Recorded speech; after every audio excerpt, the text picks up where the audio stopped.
At peak performance, professional athletes are paid in unmatched fame and fortune. But the journey to get there and stay there can come at a high price. Many athletes scratch their way to the professional level from childhood. They set out on lifelong journeys and face pain, pressure, and insurmountable odds. So what happens when a pro career starts to fall apart? Some athletes crack. That is why we are breaking down some of the baddest eggs in the game. We are diving into the top 10 dirtiest players in professional sports. Number 10, Heinz Ward, Pittsburgh Steelers. Ward is a Steelers legend and legitimately one of the toughest to ever hold the position of wide receiver, but they should have nicknamed him Cheap Shot. During his time in the NFL, Heinz quickly gained a reputation for being one of the dirtiest players in the NFL. The longtime veteran loved to block opponents with the now outlawed blindside block, leading to several potential injuries. His most notorious of such blocks came on former Bengals linebacker Keith Rivers, whose jaw Ward broke in 2008. Rivers missed the rest of the season from that block, and because of it, the aptly named Heinz Ward rule made a blindside block illegal if a player used his helmet, forearm, or shoulder to hit an unwitting defender in the head or neck area. Number 9, Ron Artest. Ron Artest, in addition to being an utter wacko, is known for giving players the business any chance he gets. Also, he's a rapper. He's known best for his part in the infamous Malice at the Palace, but he has plenty of dirty plays to put on his resume. Take, for instance, this clothesline that he laid on J.J. Barea in this year's NBA playoffs. He is no stranger to technical fouls, and if the whistle's been blown, you can guarantee that he had something to do with it. Number 8, Brandon Meriweather, Patriots, Redskins, Giants, and Bears. Meriweather was a dangerous safety who played with no regard for other players. For example, he was fined $50,000 for a helmet-to-helmet hit on Todd Heap in 2010. He was then fined another $20,000 for a similar hit on aforementioned Steve Smith and $25,000 for a late hit against the Detroit Lions.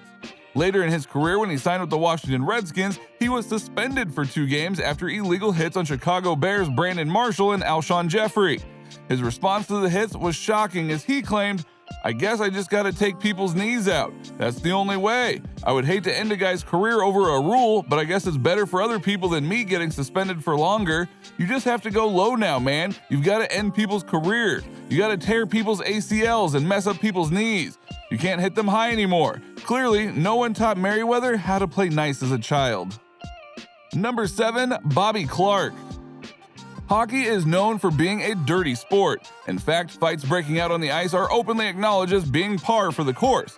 But modern hockey is a different world than it was back in the day. Like most things, the 70s version was absolutely nuts. Enter Philadelphia Flyers psycho and Canadian native Bobby Clarke. He was front and center of the notorious Broad Street Bullies, who proved that you can viciously beat your way to the Stanley Cup title. How crazy was Clarke? Well, he'll slash your ankles just like he did to Valery Kharlamov of the USSR. Then there was the time he attacked František Pospisil, ramming the butt out of his stick right into his face. And that was during what's referred to as a friendly against Czechoslovakia.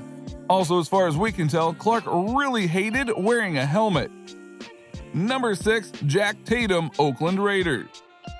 A member of the notorious Oakland Raiders, Tatum was another headhunting hitter on the list. He even earned the nickname the Assassin due to his propensity for lowering the boom with helmet-to-helmet hits. He was only 5'10" and 200 pounds, hardly big for the NFL even in his day, so he made up for it with his hitting style. And it worked. He was known as one of the hardest hitters in NFL history. He made 3 straight Pro Bowls and also won a Super Bowl in Oakland. However, he's most well known for his hit on former Pats wide receiver Darryl Stingley that left his target paralyzed from the chest down. Number 5, Roy Keane. Roy Keane was a special kind of soccer player. When he was on the field, he wasn't just looking for goals, he was getting vengeance. Keane is one of the most begrudging athletes on this list. It began in 1997 during a match between Keane's Manchester United and Leeds United. Keane attempted to foul Howland but only managed to hurt himself, injuring his ACL. Holland accused Keane of faking the injury to avoid punishment. The thing was, he was actually injured and he would miss the rest of that season, but he never forgot what Holland had said to him. Come 2001, Keane found himself on the pitch with him again and he made the best of it, essentially jump kicking Holland right in the knee. Number 4. Vontaze Burfict, Bengals and Raiders. There's no other name who could top the list of the dirtiest players in NFL history. Burfict is a picture of dirtiness. He has racked up an unheard of $4.2 million in fines and subsequently lost salary as the result of suspensions over the course of his career.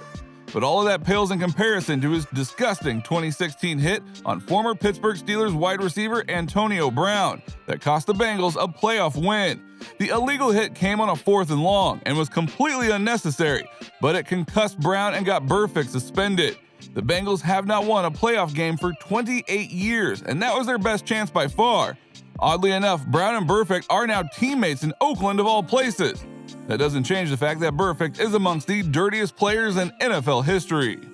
Number 3. Cobb.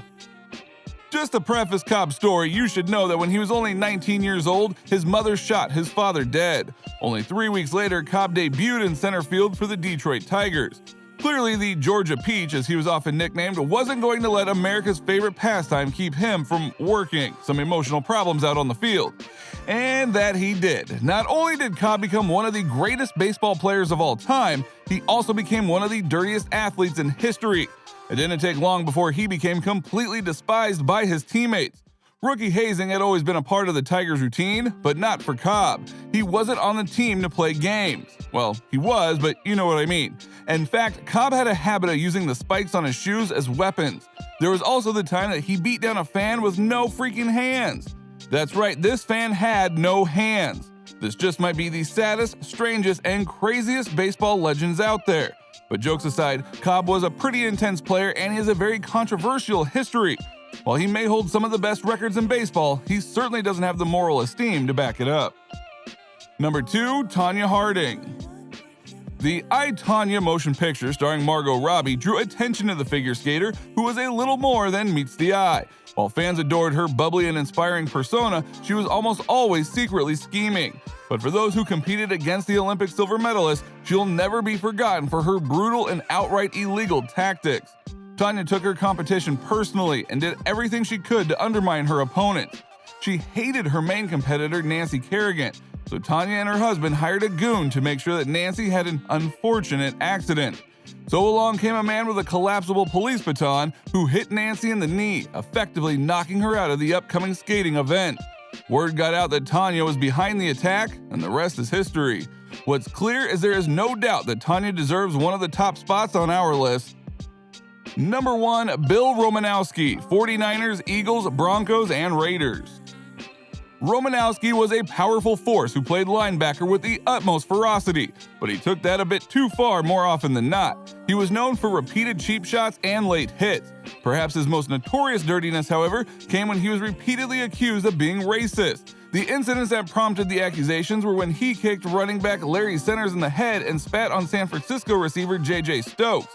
He topped all that off by physically removing Eddie George's helmet in 2002. He even punched former teammate Marcus Williams during a scrimmage scuffle in 2003, forcing him to retire when he broke his orbital bone.